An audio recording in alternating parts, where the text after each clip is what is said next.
We have another Spooktober episode, which means even more horror books.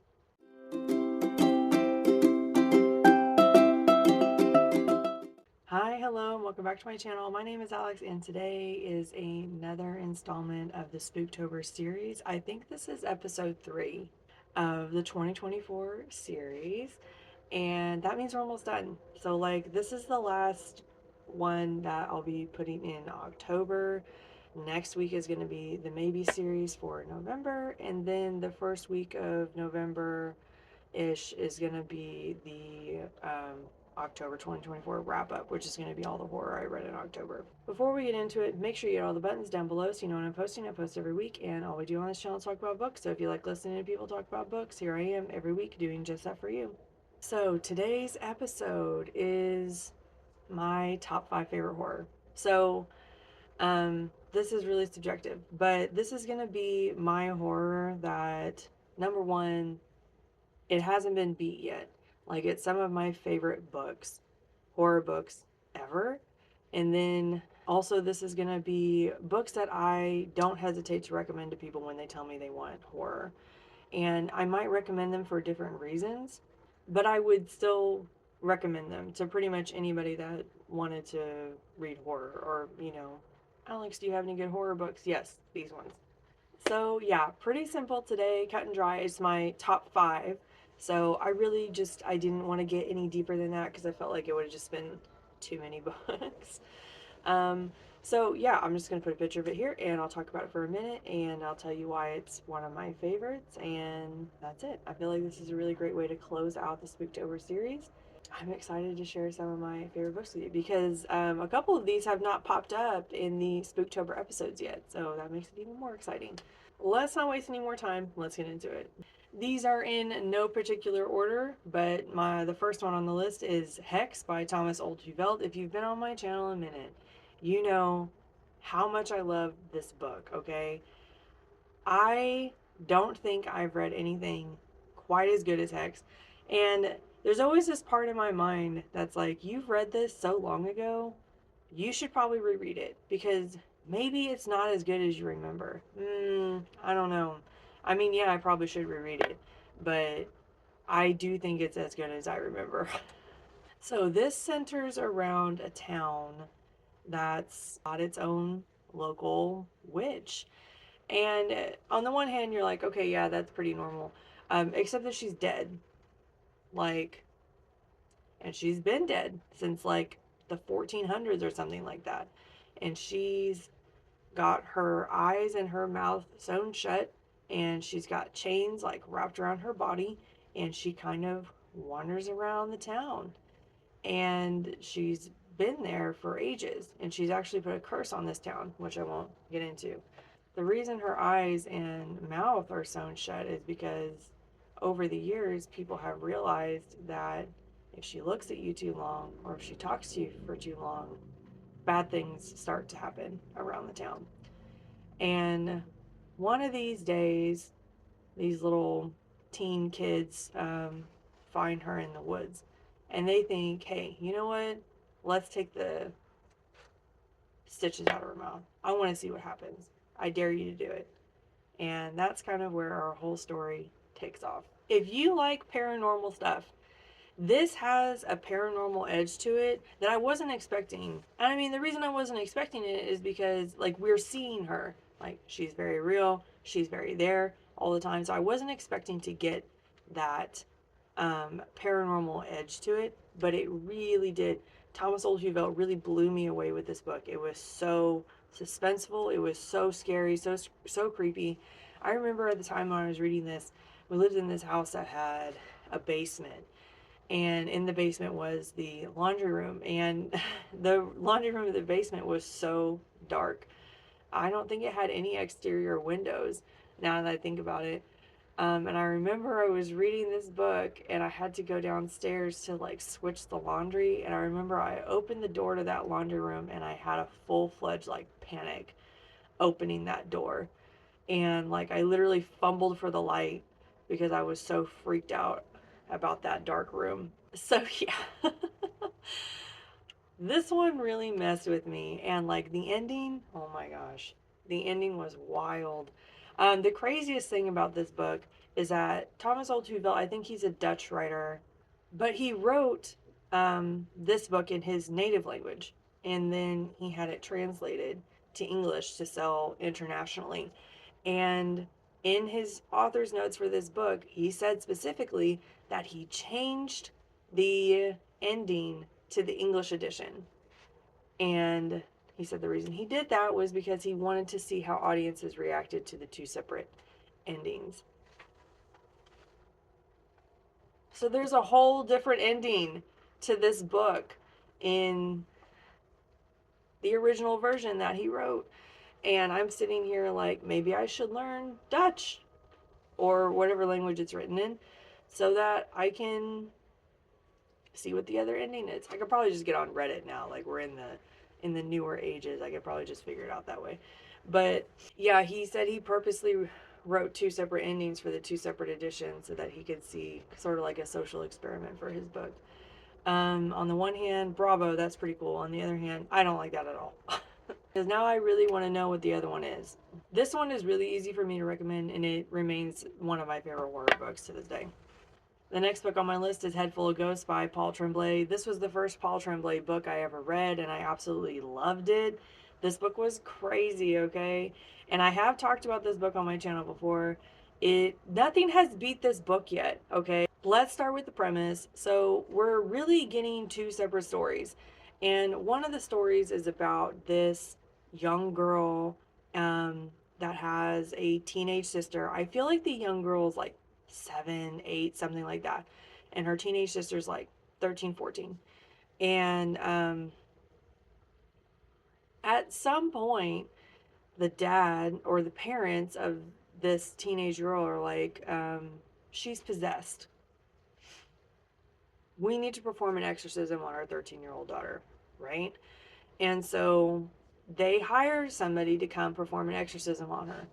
Big twist here is at the same time that they're getting someone to come perform an exorcism on their daughter, they're getting a TV crew to come in and document it as some sort of like ghost hunters type episode. It's wild, okay? So they have this TV crew here that's like documenting this stuff and like trying to get some sort of a paranormal story out of it. And then we have this priest people that are there trying to perform the exorcism, and we have this 8-year-old girl that's witnessing all of this and also witnessing like her parents be sort of crazy about everything that's happening. So that's one whole side of the story, okay? And then the other side of the story is like years later, there is a podcaster, not a podcaster, more like a blogger, breaking down these episodes that were filmed for the documentary show and trying to debunk it, trying to prove that this was all fake, that none of it was real, and that they made it up for TV sake, okay? This book was a lot, okay? It sounds crazy when you think of it like that. This book was brilliant, though. Like, the way that Paul Tremblay put this book together was masterful.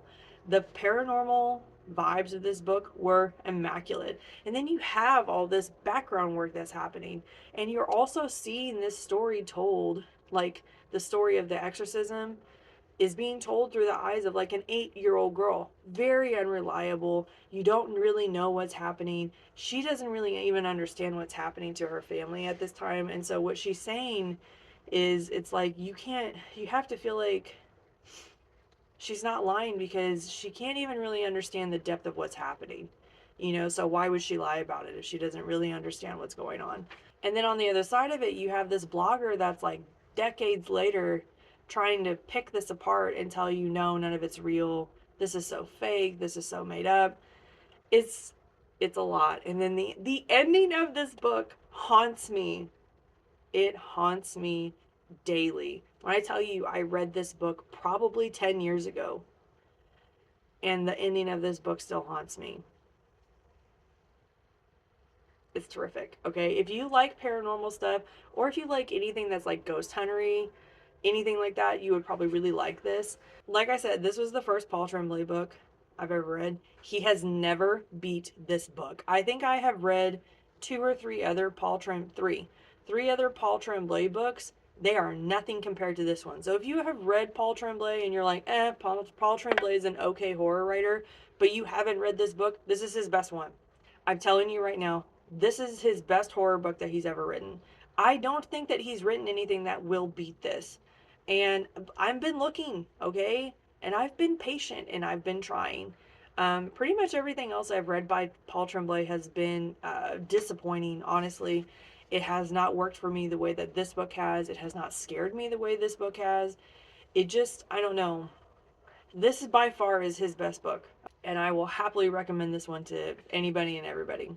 The next book on my list is Black Tide by Casey Jones. I read this book last year. This instantly became a favorite, okay? I absolutely adore this book.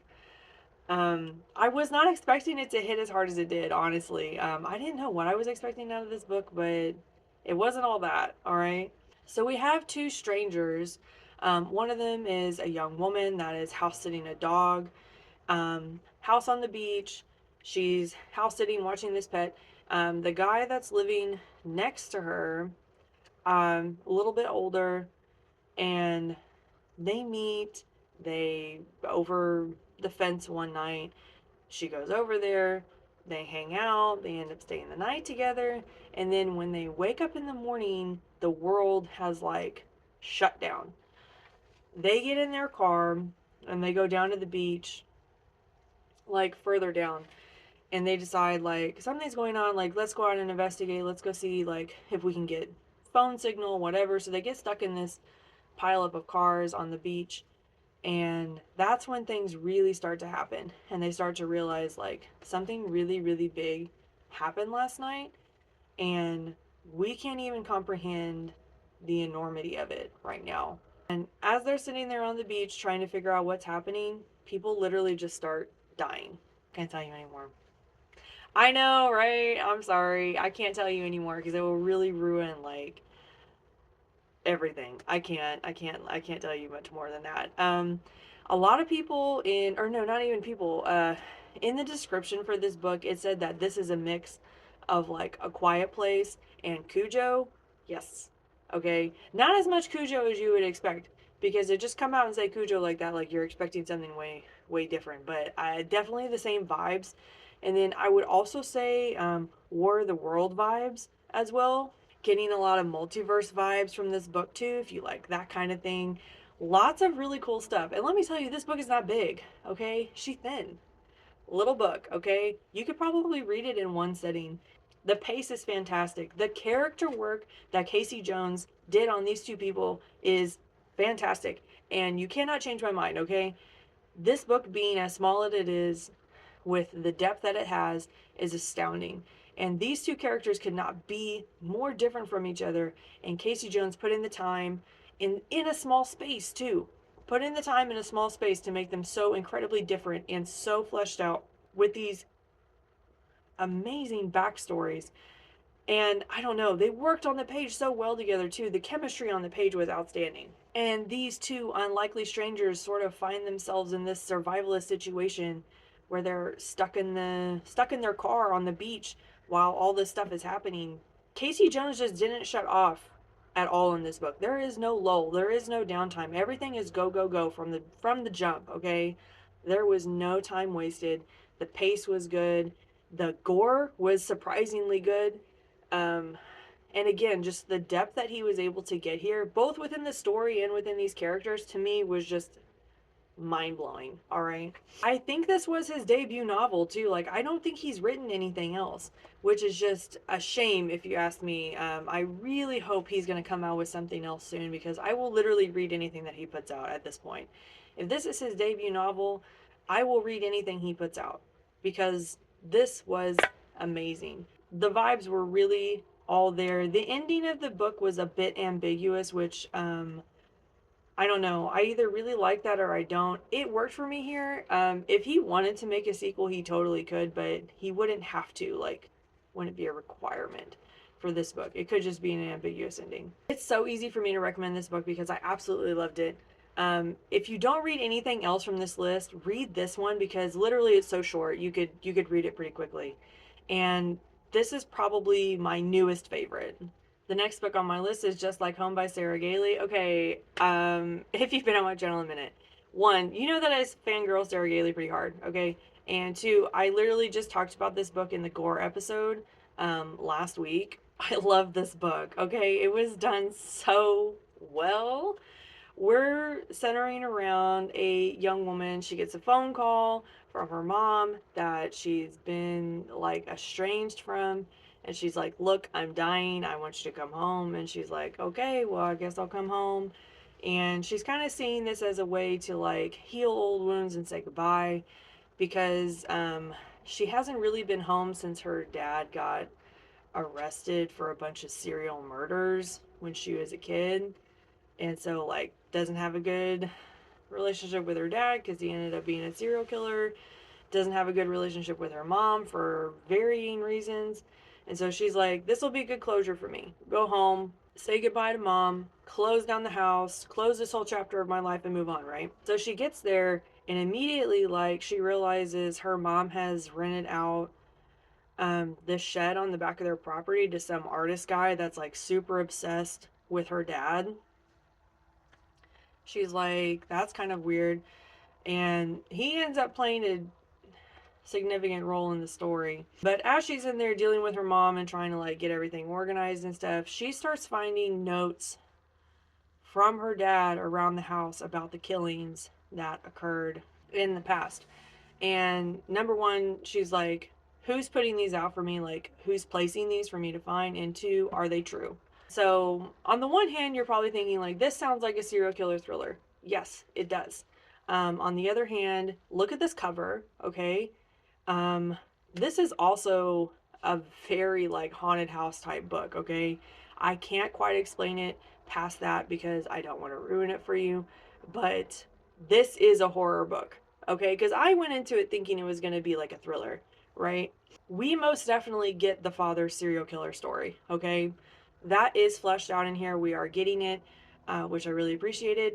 That is not the apex of the story, though, okay? The apex of this story is the house. That's all I'm going to say. I'm going to tell you right now, the gore was really working in this book. Like I said, this was on the gore horror list that I did last week because the gore was so immaculately done. I did not know Sarah Gailey could write horror, okay? But here this is. I was so unsuspecting of this book. Now, I mean, the cover was giving me some hints about it being horror, but like, I have never read Sarah Gailey and that was horror. I don't think they write that typically. So it was a bit of a shock, but Sarah Gailey can write horror. This is my favorite Sarah Gailey book, okay? Period. The only reason I wouldn't recommend this to someone is if I knew they didn't like gore, because it does get gross, okay? So, but if you like gore in your horror books, because it's not too much, it's not too little, it's like literally perfect. And this is my all-time favorite Sarah Gailey book, and I love recommending them. Okay, so this is the last one, and when I tell you guys, it took me like 10-20 minutes to figure out what the last book on the list was going to be because there were so many other ones that I liked a lot but I didn't like love with a passion, you know what I mean? There were so many that I could just easily recommend as being good horror books, but the first four are for sure like die hard love these books, okay? This fifth one, I was like, I don't know, maybe we should go specific with it. So I did kind of go specific with it. I decided that if you wanted to read a book that was like more spooky or mild horror, um, that I would recommend this one. And it is Meddling Kids by Edgar Cantero. I have not talked about this book in a long time, but this has the most immaculate vibes ever. So, if you can't tell by the cover or by the title, this is like a Scooby-Doo story, okay? Um, but all grown up. They basically, this group of kids when they were young in the 80s had like a Scooby-Doo gang, and they went around and solved little crimes in their town and everything. And then they all grew up and they moved away, and all of a sudden they get news that one of the old members of the gang has passed away. They all come back together. They do the funeral thing and everything. And then they realize that the way that their friend died was probably not an accident. And then they start digging into everything, and they figure out that there's something weird going on in their hometown. And they're like, you know what? Let's get the gang back together. Let's solve this mystery, right? I mean, it's Scooby Doo to the max, okay? And it's great. It's so great because we're getting so much nostalgic writing from Edgar Cantero. Like, I can't even explain to you how nostalgic this book is, especially if you liked Scooby Doo growing up. If you like Scooby Doo as an adult, like, this is perfect. And as I'm like sitting here explaining it to you, it probably doesn't sound that scary. This is very horror light, I would say. Are there some good moments? Yes, there are some great moments, okay? And I was thinking the same thing. Like when I picked it up, I was not expecting it to be that scary. And as I was reading it and these little moments popped out, I was like, ooh, surprised. Because I wasn't really expecting it to be that scary. There were some really nice moments in this book that really got to me, okay? Also, Edgar Cantero is a beautiful writer. I cannot stress that enough. There's so much visual imagery happening here. I don't know. This whole book just came alive. Like, he has the most beautiful voice for this book. I don't know how to explain it, but it was just wonderful. I don't know how he does it. Really, this book was just something completely different. A lot of people in the comments were saying it's very like Stranger Things, but all grown up. It definitely has those vibes too. We're also getting a little bit of rainbow rep in this book, which I absolutely love. There's a lot to love about this book, okay? And when I saw it, I was like, ooh, yes, because this is what I would recommend for people that don't read a lot of horror or that are just wanting to get into it. So, like, you're not really wanting to, like, have nightmares or get, afraid of the dark or anything like that. But this has a lot of really good horror elements, like old school horror elements in it. And with a really nice mix of, like, just a good story. And the vibes are so good. And I don't know anybody that wouldn't like a Scooby-Doo book, okay? And so this one would be just so easy to recommend, especially if you didn't know what kind of horror people like. This. And if you're new to horror, this. If you just want something spooky, this. Like, so much cool stuff in this book. And yeah, when I saw it, I was like, yes, this is it. This is going to be the number 5 spot. So if you haven't read it, I highly recommend it. Okay, that's all I have for you guys today. That is my top 5 favorite horror. Like I said, the number 5 spot could probably be interchanged with, like, I have so many other books that I absolutely love. One that I'm thinking of right now is The Demonologist by Andrew Piper. Absolutely love that book. That's another really great paranormal book. That was probably the first horror book I read as an adult that I just absolutely loved. Another one is 172 Hours on the Moon. I can't remember who wrote that. Johann something. Um, but that's another really great one. But it's YA. That's sort of like a thing for me. I don't really read YA that much. But yeah, there's a couple extras for you just in case you didn't like the top 5. Um, yeah, that's the last Spooktober episode, you guys. Thanks for hanging around. Thanks for watching them all. I loved having all of you. Make sure you hit all the buttons down below so you know when I'm posting. I post every week. It's been so much fun this year. It's been so good to see the numbers up. I've got to talk to people in some of the comment sections. I love that. Um, so yeah, thanks for making my Spooktober so awesome. It was such a joy. Next week is going to be the maybes episode for November, and then the week after that is going to be the October wrap up. And I'm excited to tell you guys what I read in October. So, yeah, that's all from me today, and I will see you all next time. Bye.